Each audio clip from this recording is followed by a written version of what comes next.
सम्माननीय सभामुख महोदय, नीति तथा कार्यक्रममाथिको छलफलमा प्रारम्भमै करिब घण्टौँको एउटा लामो गन्थन प्रस्तुत भइसके पछाडि मलाई केही साथीहरूले भन्नुभयो यो गन्थनमा व्यक्त भएको प्रत्येक कुराको उत्तर दिनुपर्छ। मैले साथीहरूलाई भने प्रश्नको उत्तर हुन्छ, विचारमा टिप्पणी हुन्छ, प्रतिक्रियामा सहमति व्यक्त हुन्छ, असहमति व्यक्त हुन सक्छ, तर कुण्ठामा त्यस्तो केही पनि हुँदैन। कुण्ठामा केवल सहानुभूति मात्र प्रकट हुन्छ। त्यसैले यो बेलामा साथीहरूले भन्नुभयो घण्टौँ बसेर बोल्ने, मैले भने यतिखेर रन्थनिएको बेलामा बसेर उठेर सुतेर जसरी बोल्न दिए पनि हुन्छ, पलटी कसेर बोले पनि हुन्छ, एक खुट्टामा टेकेर बोले पनि हुन्छ। अहिले हामीले सुनिदिनुपर्छ, कहाँ बोल्ने कहिले बोल्ने भन्ने बोल्नेले हेक्का राख्ने कुरा हो। हामीले केवल विचारा भन्न सक्छौँ, यति मात्रै हो। निर्वाचन हुँदैन हुँदैन भनियो, शानदार ढङ्गले निर्वाचन सम्पन्न भयो, त्यो पनि एकैपटक सम्पन्न भयो।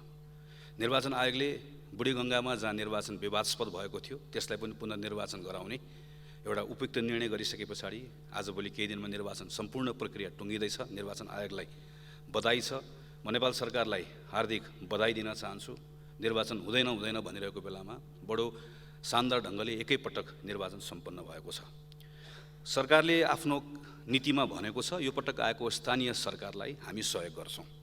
स्थानीय सरकारलाई खास गरिकन यो विस्तृतीकरण प्रतिवेदनको पुनरावलोकन गर्छौँ, राजस्व परिचालन गर्ने कुराको सन्दर्भमा सहयोग गर्छौँ र संविधानको अनुसूचीमा जुन अधिकारहरू स्थानीय सरकारले प्रयोग गर्ने भनेर लेखिएको छ त्यसका निम्ति कानुनहरू जुन नबनाइयो, विगतमा मापदण्ड बनाइएन, जसले गर्दा स्थानीय सरकारले काम गर्ने अधिकार हुँदाहुँदै पनि काम गर्न सकेनन्, हामी त्यसमा सहयोग गर्छौँ भनेर भनेको छ।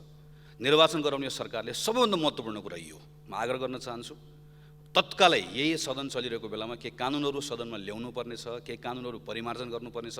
स्थानीय सरकार एक्लैले मात्र काम गर्न सक्दैन। उदाहरणको लागि काठमाडौँको फोहोर स्थानीय सरकारले गर्छु भन्दा भन्दै पनि सङ्घको सरकारले यसमा मद्दत नगर्दै गर्दा यो काम गर्न सकिन्न। त्यसैले यत्रो निर्वाचनपछि आएको स्थानीय सरकारलाई सहयोग गर्ने कुराको सन्दर्भ इच्छा शक्ति मात्र, नियत मात्र होइन, केही काम गर्नुपर्नेछ, कानुन संशोधन गर्नुपर्नेछ, कानुन बनाइदिनु पर्नेछ। सरकारले आफ्नो नीतिमा यसलाई प्रस्तुत गरेको छ, यसलाई तत्काल कानुनमा लिएर जाओस्, मेरो आग्रह छ। मङ्सिरमा हामी निर्वाचन गराउँछौँ। यो मङ्सिरसम्मको अवधिमा सन्तुलित परराष्ट्र नीतिका आधारमा आफ्नो अन्तर्राष्ट्रिय व्यवहार सरकारले गर्छ भन्ने विश्वास व्यक्त गर्छु। मुख्य कुरा भनेको यो हाम्रो अर्थतन्त्रको जुन अवस्था छ यो समस्याग्रस्त मात्र होइन, एक प्रकारले सङ्कटमा फस्न थालिसकेको छ। आन्तरिक र बाह्य कारणको कारणले गर्दा जोखिम बढ्यो भने त्यो जोखिमलाई वहन गर्न सक्ने भनेको छ, बढ्यो भने होइन। सम्माननीय सभामुख महोदय, जोखिम आइसक्यो। यो जोखिमलाई सम्बोधन गर्ने कुरामा सबैभन्दा बढी सरकारको ध्यान यसमा जानुपर्ने छ। आजको सबैभन्दा ठुलो चुनौती भनेको बिजनेस एज युजुअल गरेर हाम्रो इकोनोमीले धान्नै सक्दैन। गएको 10 महिनाको मात्रै हामीले व्यापार घाटा हामीले हेऱ्यौँ भने करिब करिब 16 खरब रुपियाँको सामान हामी ल्याउने वा सामान वस्तु किन्ने 1 खरबको बेच्ने, र यो यसरी बढेको छ। यो वर्ष मात्र भएको होइन, गएको वर्ष पनि बढ्यो, त्योभन्दा अघिल्लो वर्ष पनि बढ्यो। बितेका 10-12 वर्षमा लगातार बढेको बढै छ र यो क्रम रोकिनेवाला छैन। आउँदो आर्थिक वर्ष अझ योभन्दा बढी भयानक ढङ्गले बढ्नेवाला छ। हाम्रो आम्दानीको स्रोत सीमित छ, त्यो रेमिटेन्सबाट पैसा आउँछ, थोरै मात्र वैदेशिक लगानी आएको छ, थोरै मात्र अनुदान आएको छ। हाम्रो आम्दानी कम छ र हाम्रो खर्च यसरी नै हुँदै गयो भने यसको लागि कुनै रकेट साइन्स चाहिँदैन। हामीले सामान्य घर चलाएको ढङ्गले हेऱ्यौँ भने पनि आम्दानी हामी यति थोरै यति धेरै खर्च भएपछि यसले थेक्न सक्दैन। कतिपय देशलाई व्यापार घाटा ठुलो विषय होइन, तर नेपालको जुन खालको आर्थिक परिस्थिति छ हाम्रो लागि व्यापार घाटा सबैभन्दा ठुलो चिन्ताको विषय हो। हामी करिब 11 गुणाले हाम्रो बढी भएको हाम्रो अवस्था छ। हामी बढी चाहिँ सामान आयात गरिरहेको अवस्था छ। यसको सबभन्दा ठुलो हिस्सा पेट्रोलियम पदार्थको छ। त्यसैले पेट्रोलियम पदार्थको करिब 15% भन्दा बढी हिस्सा भएको हाम्रो आयातको हिस्सा भएको ठाउँमा र अन्तर्राष्ट्रिय बजार, त्यसको मूल्य, खुला सिमाना, हामीले चाहेर पनि त्यसको मूल्य केही गर्न नसक्ने यस्तो अवस्थाको बेलामा हामीले पेट्रोलियम पदार्थमाथिको हाम्रो निर्भरता घटाउने महत्त्वकाङ्क्षी हामीले सोच राख्नै पर्छ। सरकारको नीति कार्यक्रममा परेको छ, उद्योग मन्त्रालयको कार्यक्रम हेरेँ, कृषिको हेरेँ, यातायातको हेरेँ, तर यो सबैलाई एक ठाउँमा राखेर र प्रत्येक दिन प्रत्येक घन्टा हाम्रो पेट्रोलियम पदार्थमाथिको निर्भरता घटाउने कुरा आजको हाम्रो सबैभन्दा ठुलो प्राथमिकता हुनुपर्छ। यो हाम्रो राष्ट्रिय सुरक्षासँग जोडिएको विषय पनि हो। हामीले विगतमा भोगेका छौँ, कुनै पनि बेलामा पेट्रोलियम पदार्थको हामी कहाँ हाम्रो आपूर्तिको अवस्थामा तलमाथि सजिलैसँग गर्न सकिने अवस्थाले सधैँभरि हामीलाई खतराको डिलमा पनि उभिआएको छ। यो सबैभन्दा बढी सम्माननीय सभामुख महोदय मार्फत म सम्माननीय प्रधानमन्त्रीलाई आग्रह गर्न चाहन्छु, यो सरकारले महसुस गर्नुपर्छ यसलाई, र यसलाई महत्त्वकाङ्क्षी योजना अझ हामीलाई चाहिएको छ। हाम्रो खाद्यान्नको अवस्था त्यस्तै छ। कुल करिब 25% हाम्रो आयातको हिस्सा खाद्यान्नको छ। हामीले हेऱ्यौँ भने यो 10 महिनामा धान 42 अरबको, करिब गहुँ हाम्रो 6 अरबको, मकै 15 अरबको, स्याउ 6 अरबको, आलु 7 अरबको, केरा 1 अरबको हामीले 10 महिनामा खाइसक्यौँ। हाम्रो भान्सामा अहिले गएर हेऱ्यो भने हाम्रो करिब करिब सबै कुरा, केही कुरा बाहेक करिब करिब सबै कुराहरू, कुनै पनि कुरा हाम्रो उत्पादनले थ्याक्ने अवस्था छैन। हामीले यत्रो वर्षदेखि कृषि प्रधान देश भनिरहेका छौँ, प्रत्येक वर्ष कृषिमा हामीले कार्यक्रम ल्याइरहेका छौँ, प्रधानमन्त्री कृषि आधुनिकीकरण परियोजना भनेर भन्यौँ।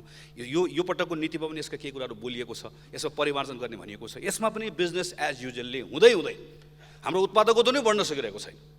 हाम्रो डिमान्ड यति बढिरहेको छ र प्रत्येक वर्ष जसरी बढ्दै गइरहेको छ, हामीहरूको खर्च गर्ने क्षमता बढ्दै जाँदै गर्दाखेरि स्वाभाविक रूपमा कहाँ खर्च हुन्छ, उपभोगमा खर्च हुने भयो, त्यसमा खाद्यान्नमा खर्च हुने भयो।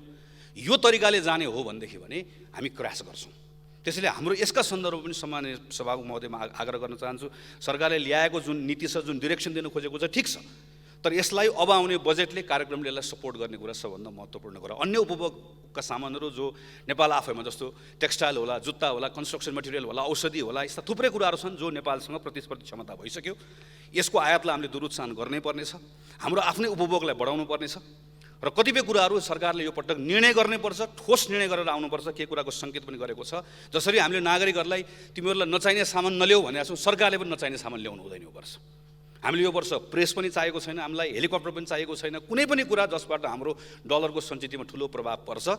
यो वर्ष सरकारले त्यस्तो कुनै पनि कुरा खरिद गर्दैन भनेर हामीले भन्न सक्नुपर्छ। अनि बल्ल नागरिकलाई पनि हामी सुपारी पनि ल्याउँदैनौँ, मरिच पनि ल्याउँदैनौँ, हामीलाई नचाहिने कुराहरू के पनि ल्याउँदैनौँ भनेर भन्यो भने बल्ल हामीले नागरिकलाई भन्न सक्ने अवस्था हुन्छ।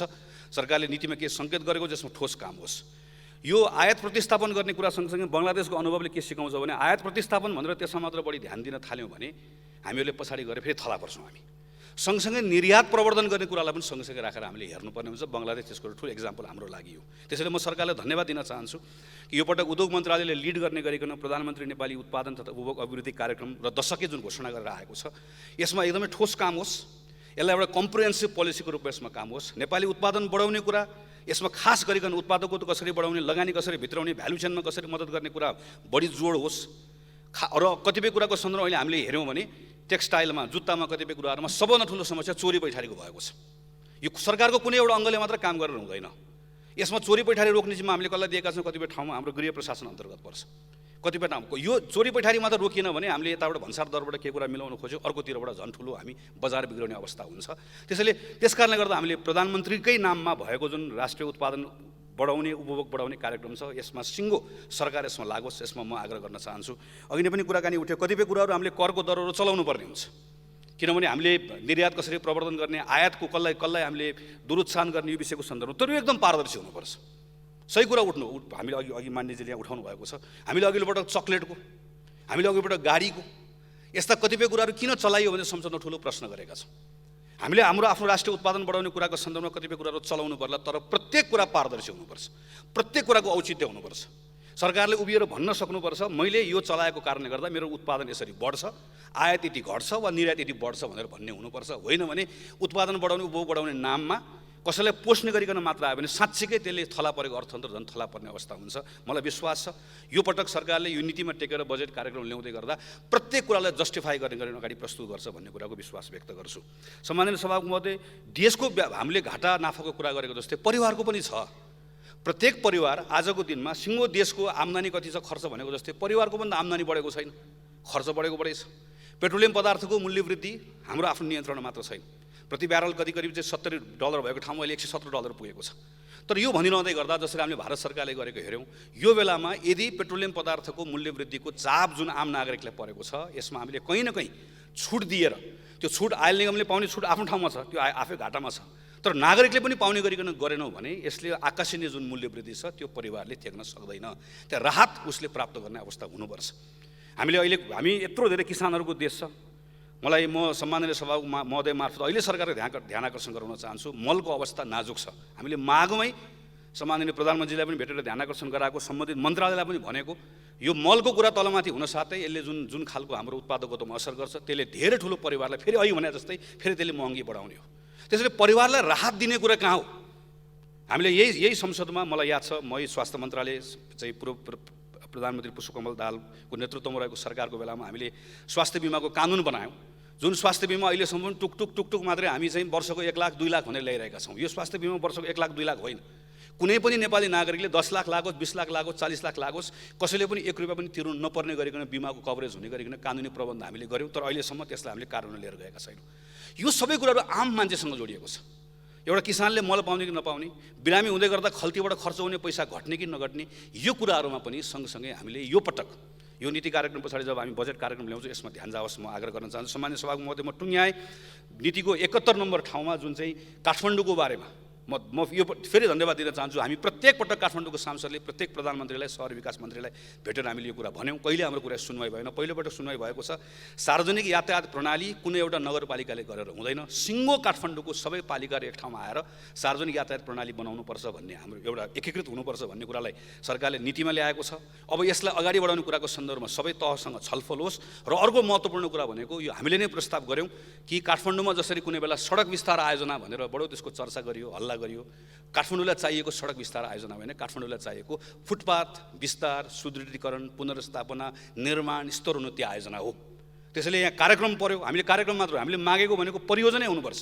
शहरी विकास मन्त्रालय अन्तर्गत काठमाडौँ उपत्यकाभित्र फुटपाथ विस्तार, निर्माण, यसलाई पुनर्स्थापना, स्तरोन्नति परियोजना भयो भने काठमाडौँभित्रको मोबिलिटीमा ठुलो बदलाव आउँछ। यो कुराको सन्दर्भमा सरकारले सङ्केत गरेको छ। यो सङ्केत गरेको कुरा सही ढङ्गले अगाडि जाओस्, यही कुरा राख्न चाहन्छु। धन्यवाद।